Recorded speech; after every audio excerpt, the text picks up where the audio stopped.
Fala Mauri, tudo bem? Então, pela dinâmica dos trabalhos que você passou aí, eu preferi realizar a gravação de um vídeo, porque eu acredito que fica um pouco mais dinâmico, né? Até mesmo aí a explicação de como eu fiz para poder instalar o framework aí, utilizar com conexão com o banco de dados e a questão justamente aí de como esse framework trabalha, né? Nesse caso aqui, eu escolhi o Laravel porque a linguagem que eu tenho mais experiência hoje no mercado, até para trabalhar, é o próprio PHP. Embora eu já tenha me aventurado em outras linguagens como o JavaScript, o PHP ainda continua dominando aí e pagando as contas, né? Eu já trabalhava com o Slim Framework desde 2018 para a criação de APIs, né? O Slim, ele é um micro framework destinado aí à criação de APIs. E embora ele seja muito produtivo, muito fácil de trabalhar, ele não vem com a ideia de criação aí pré-definida, né, na árvore do projeto de MVC, de Model View Controller. Então eu pensei o seguinte, eu dei uma pesquisada e vi que o Laravel, ele atende a esse requisito, né, de ser um framework MVC e com uma abstração gigantesca, principalmente aí para você conectar com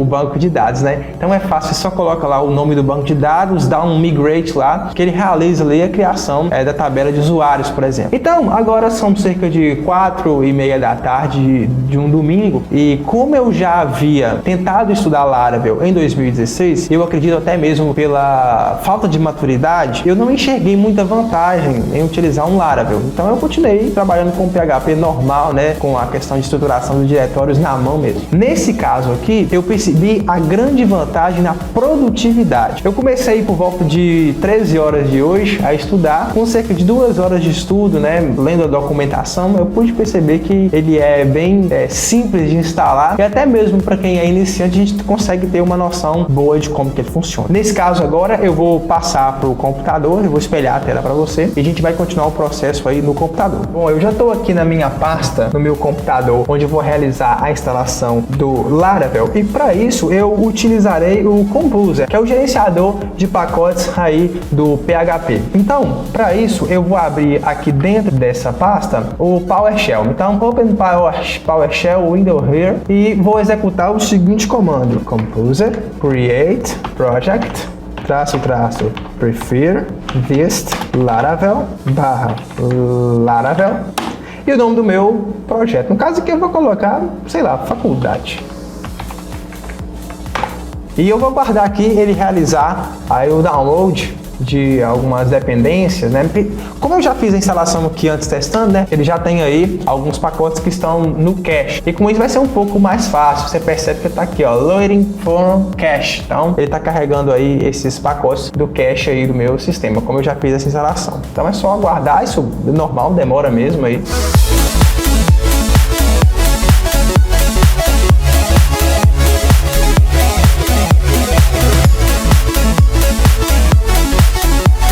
Então olha só, ele demorou aí aproximadamente 1 minuto para realizar essa instalação, mas já está instalado aqui, né? Eu posso verificar, inclusive, se eu minimizar o meu PowerShell aqui, que eu tenho um projeto aqui chamado faculdade, que é justamente onde estão os arquivos, né? A árvore do meu projeto. Se eu abrir aqui, olha só, tem uma série de arquivos aqui dentro que talvez faria uma determinada confusão aí para quem fosse abrir isso pela primeira vez, né? Sem entender talvez como que a documentação funciona. Nesse caso aqui, eu vou utilizar o PHP Storm, que é uma ideia fantástica para trabalhar aí com o PHP. E dentro dela aqui, eu vou abrir o projeto que eu acabei de criar. Vou copiar essa URL aqui e vou abrir lá dentro do meu PHP Storm.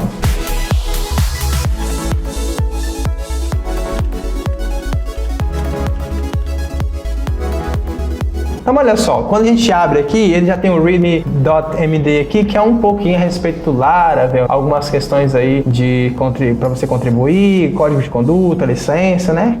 Que é algumas informações básicas aí que geralmente quando a gente baixa aí algum framework vem com esse MD. Então eu vou abrir aqui a minha raiz do projeto e a gente pode perceber como que funciona a questão do MVC dentro do Laravel. Ele tem justamente aí um sistema de rotas, né, que a gente pode verificar dentro dessa pasta aqui, routes, e um arquivo chave, que é o web.php. Esse arquivo aqui é onde a gente vai controlar as nossas rotas dentro do Laravel, que aqui eu posso passar a rota que eu quero, e aí lá no meu navegador, ou no meu Insomnia, ou Postman, eu posso chamar essa rota, que ela vai ter um comportamento dentro do meu framework. Onde que a gente pode encontrar o controller e o model aqui? Dentro de apps, a gente pode perceber esse user.php, ele já é um model aqui dentro da minha estrutura, né? Então o model ele fica aqui dentro de app. E já os controllers, eles ficam aqui dentro de HTTP controllers, e aí eu já tenho aqui um controller aqui dentro, né? Tá vendo só? Já tenho uma classe controller aqui. Todas as classes que eu criar a partir dela vão estender essa classe controller aí. Então, nesse primeiro momento aqui, eu vou me atentar ao seguinte: eu bolei um pequeno roteiro que seria, né, realizar a checagem do ambiente de desenvolvimento, mas como eu já tenho um champ instalado na minha máquina, eu já pulei para a parte de instalação do Laravel, né, que era uma parte um pouco mais chata, né, porque tinha que digitar o comando e tal. E agora a gente vai criar o controlador de usuários, né, a nossa controladora aí dentro do nosso framework. Então eu vou abrir aqui meu PHP Store, eu vou verificar que aqui embaixo a gente tem uma caixinha de terminal, né, que é onde eu posso executar qualquer comando aqui que ele vai surtir efeito dentro do meu framework. Então, para que eu possa criar um controller aqui dentro, a gente vai utilizar o segundo comando: php artisan make controller, e aqui eu vou passar o nome do meu controller, no caso aqui user controller. E aí ele me deu controller created successfully, então controller criado com sucesso aí dentro da minha pasta. Então aqui dentro eu já posso perceber que dentro da pasta do controller já está aqui, ó, user controller. Então agora eu preciso ir lá no meu banco de dados e vou criar um banco de dados onde eu vou receber esses dados aí para serem armazenados. Eu vou dar um nome de faculdade, eu vou deixar aqui como UTF-8MB4 General CI. Então eu vou fazer com que o meu framework agora conecte-se com esse banco de dados, a minha aplicação conecte. Então a gente pode perceber que aqui dentro do framework nós temos uma parte chamada vendor, que é justamente uma parte onde existem algumas configurações do Laravel. E aqui dentro a gente tem um arquivo chamado .env, né, ou .env, que é um arquivo de configurações aí do Laravel, né, que a gente pode personalizar de acordo com a nossa necessidade. Nossa, eu falo rápido às vezes, né? E aqui em DB Database, né, está Laravel. E aqui eu vou configurar a minha conexão normalmente como eu configuraria lá no PHP, mas aqui no .env fica um pouco mais fácil de entender. Então eu vou colocar aqui o nome do banco de dados que eu acabei de criar, que no caso seria faculdade. Dá um Ctrl S aqui, vou salvar isso, px.env, e aqui no meu terminal eu vou executar o seguinte comando: php artisan migrate, para ele criar essas migrates lá dentro do nosso banco de dados, né? De fazer justamente a criação de algumas tabelas lá, principalmente que já estejam aqui pré-configuradas, né? Então se eu voltar lá e atualizar meu banco de dados, eu vou perceber que eu já tenho aqui dentro algumas tabelas, e uma delas é uma das mais importantes para a gente, que é a tabela de usuários, que é onde nós vamos realmente cadastrar os nossos usuários aí dentro do sistema. Eu tenho aqui ID, nome, e-mail, né, senha, e com isso agora eu vou realizar o cadastramento desses usuários. Se eu abrir aqui o meu localhost, eu vou perceber que eu tenho um projeto de uma outra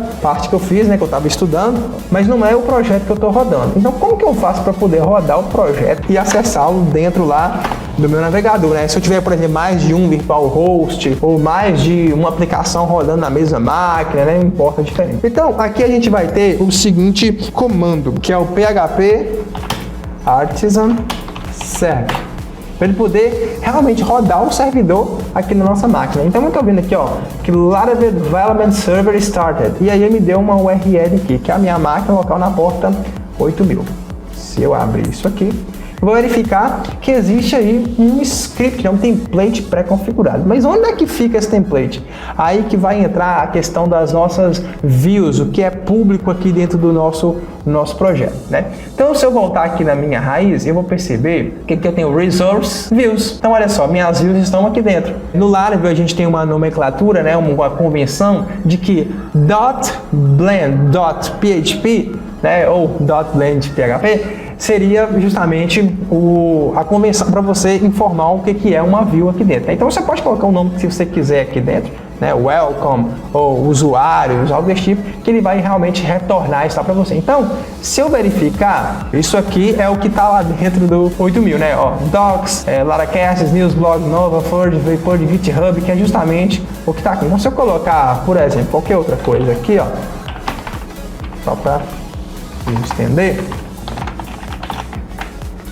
e recarregar, olha lá, Agostinho já apareceu lá, porque essa é uma view que está sendo servida para a gente através aqui das nossas rotas, né? Essa rota, então, chama a view welcome, e a view welcome entrega esse conteúdo em HTML aqui para a gente. Então, qual que é a ideia que eu tive aqui para o nosso pequeno CRUD, né? Duas rotas simples, cadastramento e processamento de dados, né?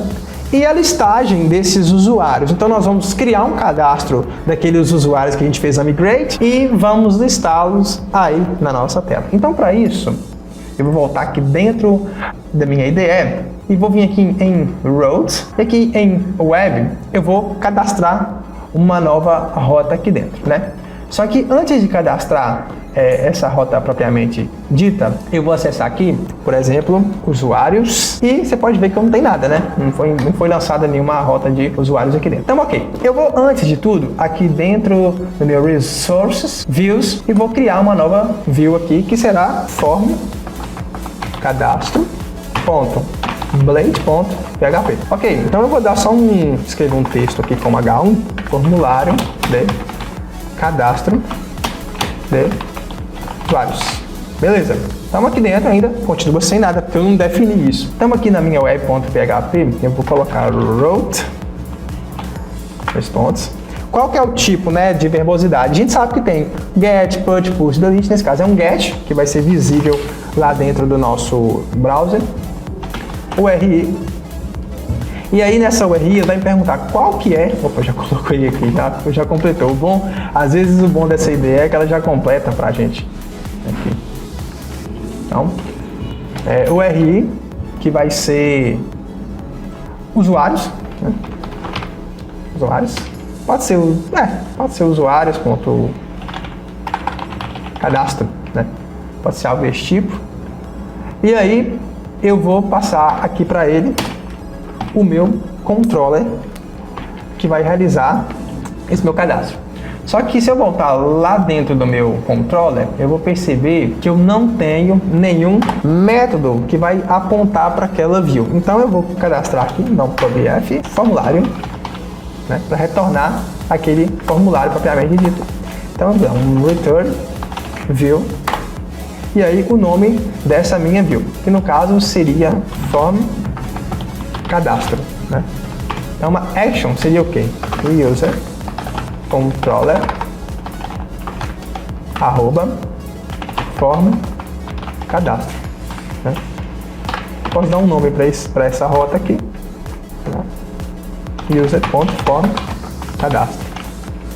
Caso eu queira referenciar essa rota aqui depois, né? Por exemplo, quando eu quiser voltar, sempre que eu cadastrar, né, o usuário quiser voltar para esse formulário principal, é só referenciar isso aqui. Então, eu tenho aqui a minha rota usuários/cadastro com a minha ação para chamar o meu controller e o método dentro daquele controller. Então, toda vez que o usuário bater usuários/cadastro, acessar usuários/cadastro, ele vai chamar esse controller que está aqui. Esse controller vai chamar esse método que está aqui, então form cadastro. E esse form cadastro, por sua vez, vai devolver para o usuário uma view, né, form cadastro. Como eu já tenho essa view cadastrada aqui como form cadastro, ele vai retornar isso aqui. Então, se a gente acessar aqui /usuários/cadastro, olha lá, formulário de cadastro de usuários, né? Então a gente já vê que aí com apenas alguns minutos a gente já conseguiu construir um formulário de cadastro simples que vai permitir justamente aí esse cadastramento de usuários, né? Eu vou codificar aqui agora um pequeno formulário e vou acelerar o vídeo aí nessa codificação para a gente visualizar como é que vai ficar.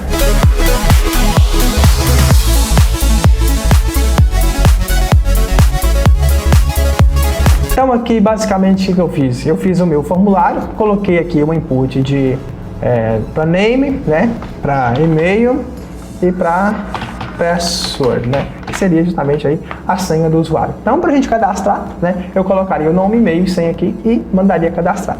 Para validar um pouco esse formulário aqui, eu vou colocar aqui uma propriedade chamada required, que vai obrigatoriamente, se o usuário não preencher nada, colocar essa validação para ele aqui, né? Logicamente que a gente teria que validar no nosso back-end, já que a validação no front-end o usuário pode alterar.